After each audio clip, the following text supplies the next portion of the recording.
আসসালামু আলাইকুম। Cooking style with চমচমা চ্যানেলে আপনাদেরকে স্বাগত জানাই। আজকে আপনাদের মাঝে সুন্দর একটা রেসিপি নিয়ে এসেছি, মটন। দেখে আমি এরকমভাবেই সাইজ করে কেটে নিয়েছি 500 মতন মাংস। কীভাবে রান্না করি ভিডিওটা না টেনে সম্পূর্ণ দেখবেন। আর আমি সব কিছু কেটে কেটে নিয়েছি। 2টো পেঁয়াজ কেটে নিয়েছি এরকমভাবে, এরকম সাইজের। আর টমেটো কেটে নিয়েছি এরকম সাইজের 3টে। আর এরকম সাইজের মরিচ কেটে নিয়েছি 6টা, দেখেন।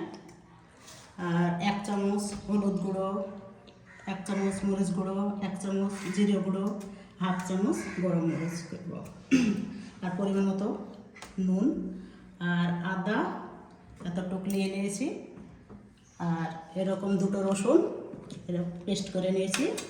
আর তো একটা তারা নিয়ে নিয়েছি, লং নিয়েছি, এই এলাচ নিয়ে নিয়েছি, দারচিনি আর লং। আর এটাতে কে বলছে,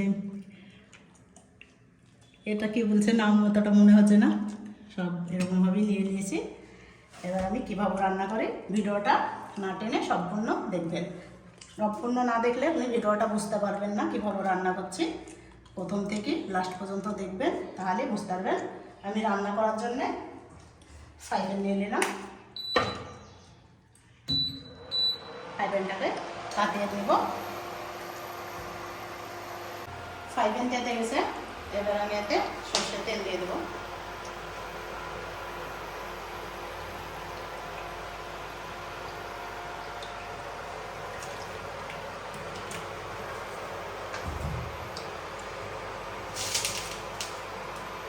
এবারে আমি এতটুকু জিরে দিয়ে দেবো গোটা।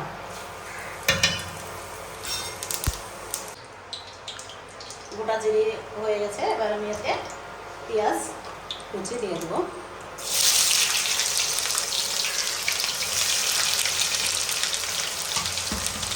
একটু ভালোভাবে নেড়ে দেব।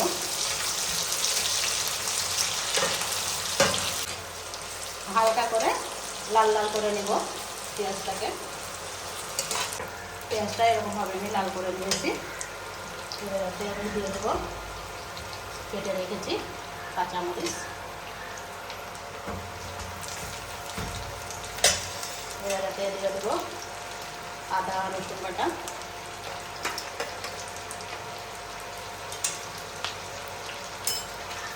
পরিমাণ মতো নুন,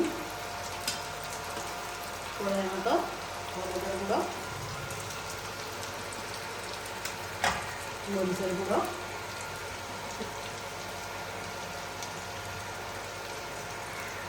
জিরের গুঁড়ো দিয়ে দিলাম।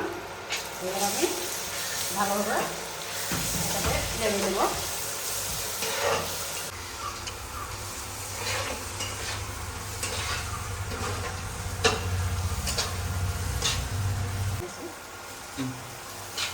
এরকমভাবে আমি কষে নিলাম। এতে আমি দিয়ে দেবো টমেটো কুচি।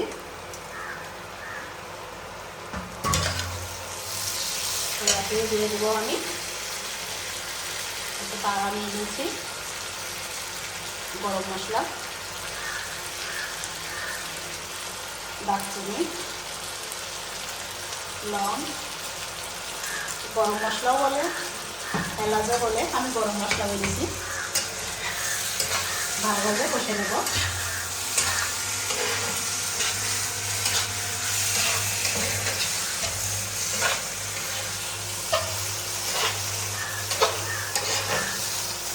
মশলাটা ভালোভাবে কষে নিয়েছি, দেখেন আমার তেল ছেড়ে দিয়েছে মশলাটা ভালোভাবে। এবার আমি মাংসটা ধুয়ে রেখেছিলাম আগে থেকেই। এবার আমি মাংসটা এতে দিয়ে দেবো।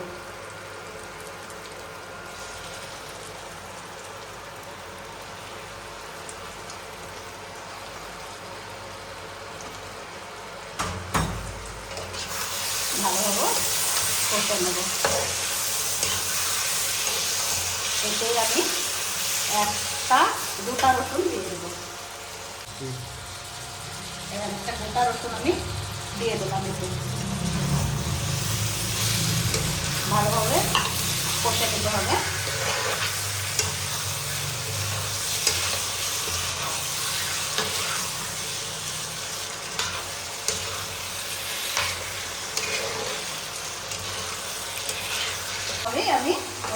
করে 10 মিনিট ধরে কষে নেব।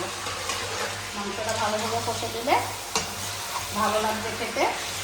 এই জন্য আমি 10 মিনিট মতো এরকম করে কষে নেব। কষে নিয়েছি, কি সুন্দর তেল ছেড়ে দিয়েছে। এবার মাংসটা আমি সিদ্ধ করার জন্য পানি দিয়ে দেবো।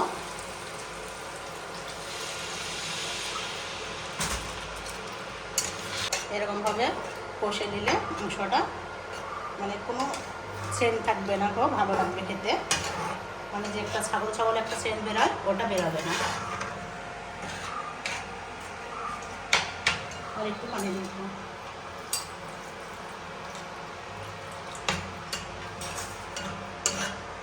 এবার আমি ঢেকে দেবো সিদ্ধ করার জন্য।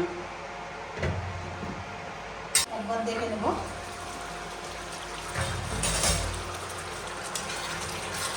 ভালোভাবে রান্না করে নেব।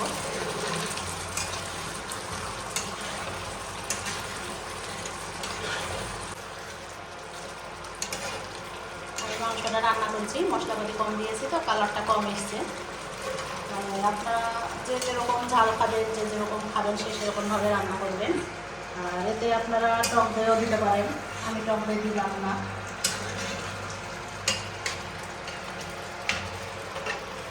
আমার কালার করা বলে কথা না, মানে যাতে খাই মানে স্বাদ পাওয়া যায় যেভাবে রান্না করে ওরকমভাবে আমি রান্না করলাম।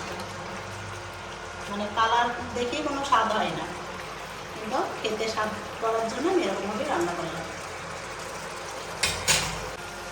গরম মশলা গুঁড়ো দিয়ে দিলাম।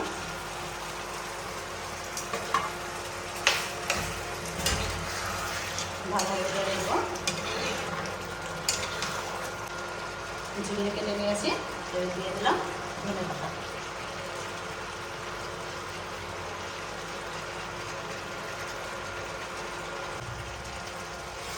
এবার আমি দিয়ে দিলাম, এবার একটু নেড়ে নেব।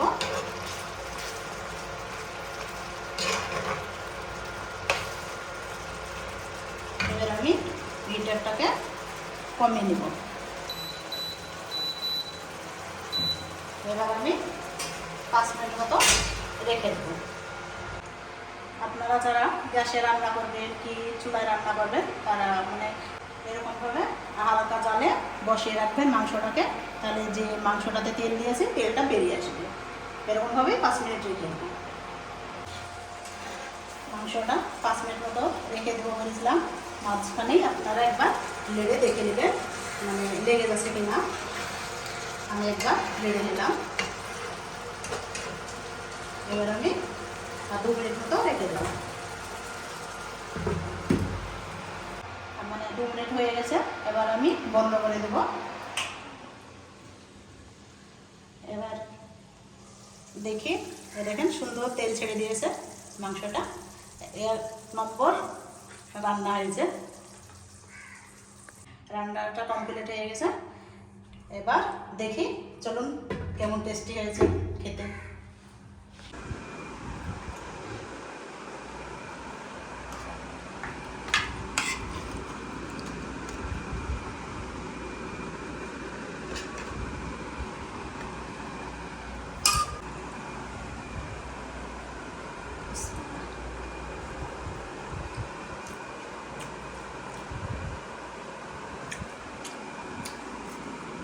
হ্যাঁ, মাংসটা কি সুন্দর সিদ্ধ হয়ে গেছে, হাত দিয়ে ছিঁড়ে যাচ্ছে।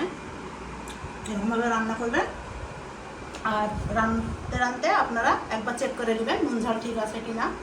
আমি একবারে দিয়েছি, তো ঠিকই আছে, সুন্দরভাবে রান্নাটা করেছি। এরকমভাবে আপনারা রান্না করবেন, দেখিয়ে বলবেন কেমন হয়েছে, আমাকে অবশ্যই কমেন্ট করবেন। আর আপনাদের মাঝে আমি ভিডিও নিয়ে আসতে পারিনি, তার কারণ আমার মনের অবস্থাটা খুব খারাপ। আমার বড় আপা মানে অসুস্থ, মানে কলকাতার হসপিটালে ভর্তি ছিল, ওখান থেকে ডাক্তারের চিকিৎসা করেনি, মানে বাড়ি পাঠিয়ে দিয়েছে। মানে ওখান থেকে মানে ছুটি দিয়ে দিয়েছে, ওষুধ টষুধ কিছু দেয়নি। ওর জন্য অনেক চিন্তিত আছি।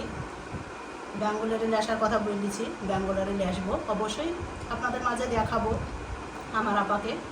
আর আপনারা দোয়া করবেন আমার আপা যেন সুস্থ হয়ে যায়, আপনাদেরকে এটাই বলছি। আর সাবস্ক্রাইব করবেন, লাইক করবেন। আর আমার পাশে সবসময় এরকমভাবে থাকবেন। আপনারা আপনাদের সাপোর্টে আমি অনেক এরকম ভিডিও আপনাদের মাঝে নিয়ে আসবো। আর আপনাদের ভালোবাসা পাই আমি দেখেন অনেকে ভিডিও বানাচ্ছি, মানে আমি বানানোর টাইম পাচ্ছি না, ওর জন্য আপনাদের কাছে অনেক দুঃখিত। সপ্তাহে আমি অবশ্যই চেষ্টা করব যে 2টো করে ভিডিও নিয়ে আসার, সময় যদি পাই, মানে 2 মাস, মানে প্রবলেম হবে ভিডিও বানাতে 2 মাস মতো। আমি ডাক্তারের মানে রিপোর্টে যা বলিছে, মানে ওটা আপনাদেরকে এখন বলতে পারবো না, অনেক মানে অনেক কথা, সেটা আপনাদেরকে পরে আমি বলবো। তো দেখা হচ্ছে পরের ভিডিওতে, ততক্ষণ আপনারা সুস্থ থাকুন, ভালো থাকুন, টাটা, বাই বাই।